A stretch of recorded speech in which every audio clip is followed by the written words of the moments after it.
Our second guest began his career in the roofing industry in 1984. Charles Antis, founder and CEO of Antis Roofing and Waterproofing, has become one of the most trusted names in the Southern California roofing industry, as well as a philanthropic leader in the community. Roofing expert, entrepreneur, and humanitarian, Charles Antis is a member of numerous roofing associates and business groups, including Vistage 390. He is a member of the board of directors for the Orange County chapter of Habitat for Humanity, and his company has donated every roof installation of every home built by Habitat Orange County since 2009. In 2014, Habitat Orange County awarded him Volunteer of the Year, and Action Property Management bestowed Antis Roofing and Waterproofing with the prestigious Community Service Award. In 2017, Antis was awarded the Community Involvement First Place Award at the International Roofing Expo, sponsored by the National Roofing Contractors Association. And in 2017, Charles Antis was the winner of the Excellence in Executive Leadership Award for Innovation. He also serves on the board of the Ronald McDonald House and on the External Advisory Board for 1OC, and recently has joined the board of directors at the Center for Leadership at Cal State Fullerton. It is with great pleasure that we at the Leadership Voice welcome a great leader and an incredibly philanthropic leader that has proven to the Orange County community that you really can lead from the heart, Mr. Charles Antis. Thank you. Charlie, thank you for coming on the show. I know I'm not supposed to call you Charlie, but I couldn't resist that one moment. Charles, thanks for coming on the show. Our viewers are really excited to learn from you and hear about the incredible journey that you've taken. Excellent.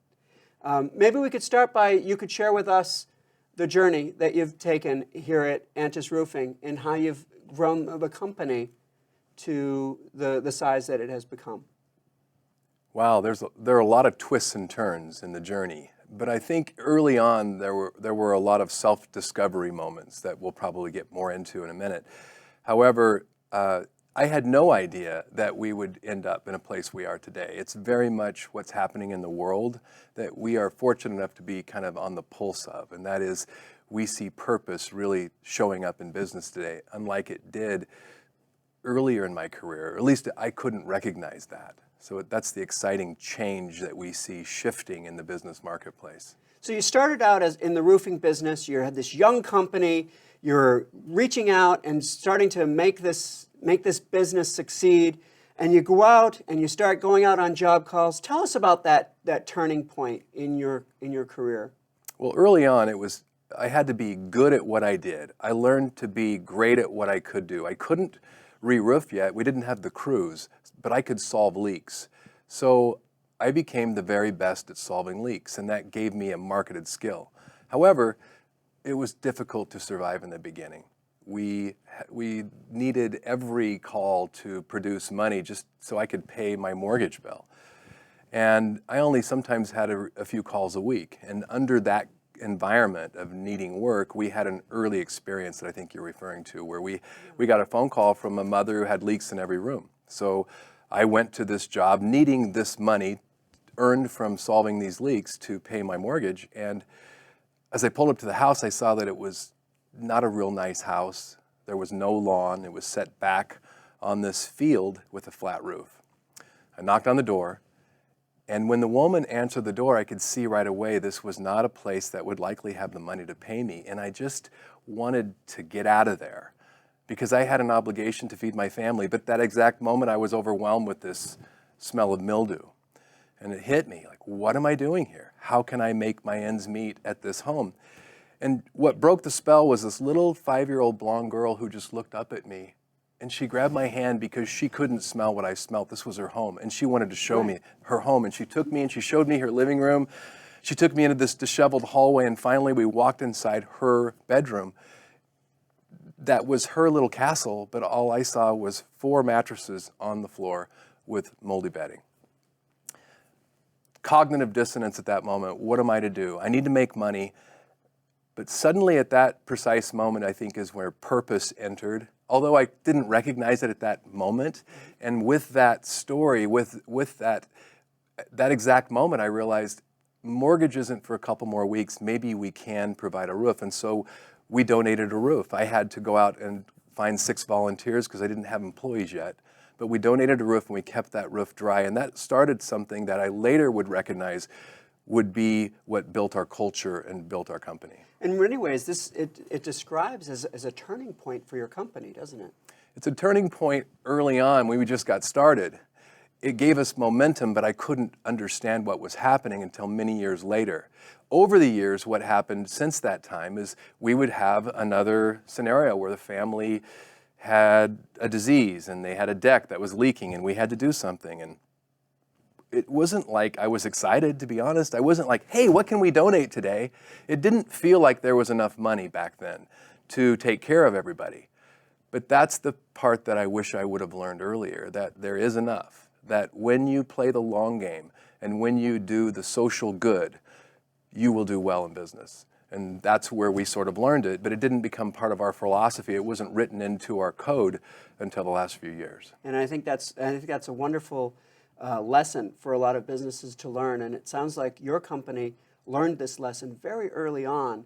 And Antis Roofing and Waterproofing has grown in its community involvement, and is recognized and understood as the most philanthropic roofing company, really, within certainly in Southern California, but I think the boundaries go beyond Southern California, and I think that anybody that's been familiar with Antis Roofing and Waterproofing, they would be cheering right now because they know about the great things that you folks are doing. Well, that's a great point. Because we are involved in that process of looking at all causes in the community as worthy, we attract a lot of amazing stakeholders. Our fans, our clients, our partners, our people we buy material from, our employees, we're all on the same team, and we believe that we can make the world a better place. Mm-hmm. So tell us about your leadership philosophy, or what does great leadership mean to you? Before I get to me, let me talk about the person that runs Antis Roofing, and that's Karen Inman. And you met her, and she's just a delightful person. But she had only worked for me a few weeks, and I was amazed at how well she organized and how everybody just seemed to just burn with energy after they met with her. And one day in my particular style of speech, I like to think outside of the box. I said, Karen, do you realize you have a superpower? And without meaning a beat, she looked at me and without missing a beat, she said, sure, yeah. And well, what is it? I lift everyone I touch every day. Wow, that hit me. And because she does. She lifts everybody she touches every day. How long have you had this? Well, since I was 31, she said. I don't want to give away her age, but that's 23 years of her lifting people she touches every day. And that is a phenomenal talent. Let's suppose she's wrong and she's only lifting 70% of them. She's massively changing the world. So Karen has her particular style of leadership that really holds people accountable but puts the people first. That is a great style. My style is different, but that's why we are a great team. My style believes that I have to build the bridge to every single employee. That if we don't build the bridge all the way to each employee, they're going to fall off right into the water and it's going to be our fault. That's my philosophy. So I believe in a harmony at work and a harmony in the universe, that we owe it to our people. As companies, we owe it to our community to make our workplace the best it can be, to make the local environment the best it can be. That's my style of leadership, is lifting people, creating passion in them for good, and keeping the campground cleaner than where we found it. No, I think that's terrific. So as you think about your career, and you've had a long-standing career in the roofing business, in the roofing industry, what have you learned during your career, as you look back, that would have been really helpful for you to have known, say, 30 years ago? Wow, I could go down a lot of tangents there, but one of the ones that I think we discussed when I walked in here today is, I would say, God, welcome failure. Failure is your friend, but you can fail fast. And so I think when I used to fail, I used to hide it. I didn't want anyone to see it, my own team, my own family, any of my stakeholders. And now when I fail, I like to poke at it. I like to call attention to it. I like to say, hey, what can we learn from this? And so there's a lesson in failure that we all can enjoy failure, and there's no need to be ashamed of failure. All of the greatest people that I know, that I look up to, the leaders in the world, whether we're talking about presidents or business leaders, they fail the most. So welcome failure is just one area that I would tell young people to do. But looking back also, I wish that I realized the power in doing good earlier, because it wasn't until 3 years ago that we actually put it into our brand and started talking about it. We talk about it so we can do more social good. The great discovery is we also earn more and the company grows more than it ever has, which means we can do more good. So it's this repeating cycle that's amazing. And when you talk about failing fast, and you talk about failing well, we're not talking about that we want people to fail, but rather we want to create a learning climate where failure is an opportunity to develop wisdom, right? Yes, yes. Wisdom only comes through failing. Wisdom doesn't generally come through checking the boxes that you were taught to check. So through failing, there's that self-reflection. There's that you're right.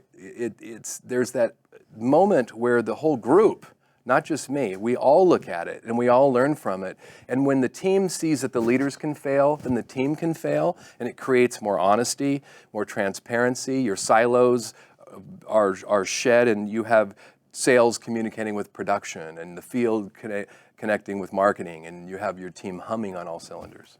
So you created your own business, say, how many years ago was it that you started this? 28 years ago. 28 years ago, almost 30 28 years. years ago and 1 week and 4 days. Okay, terrific. So if you were to talk to a young aspiring executive, maybe a young aspiring entrepreneur that wanted to start their own business and build a highly successful business, what advice would you give this young, aspiring, energetic, ambitious entrepreneur that might help them succeed? I could go in a lot of directions, but the thing that I think I've discovered the most, that's changed my life the most, that's allowed me to live the life that I've always dreamed of, is inviting fulfillment, inviting purpose into work. Now, how do you do that? That's a question I can't answer shortly, but you might start by asking what it is that fulfills you. You might consider joining a committee for a nonprofit. Or a cause, maybe at your college. You know, corporate social responsibility is a word that's overused, but it's under that umbrella. And corporate social responsibility is doing well by doing good. I'm going to give you a deeper meaning that I think might, but although I'll debate this tomorrow because we're always trying to get the right words, but it is believing that we can create our own world and make it the best place that we could ever live. So it's creating the world you want to live in. That's social responsibility. That's the most important thing that I could give any young entrepreneur or any young executive to get on that path. Join some committees, find what fulfills you and talk about it, and then bring it to work. And you'll find that you'll communicate with people in a deeper level. People will trust you more because they understand a cause that you believe in. And you'll find that you'll actually not dread work. Work can be something that you can get excited to show up on. Monday mornings are not, Sunday night blues don't have to be Sunday night blues. Oh, that's terrific. I think, Charles, I want to thank you so much for coming on the show today and sharing with us your leadership journey. You're really an incredible leader with a true superpower for activating purpose in others. And a lot of us can learn a great deal from you, and the business community can certainly learn a great deal from you. So thank you so much for coming on the show today, sharing your time, experience, and wisdom with all of us. Thanks for asking. We really appreciate it. A lot of fun.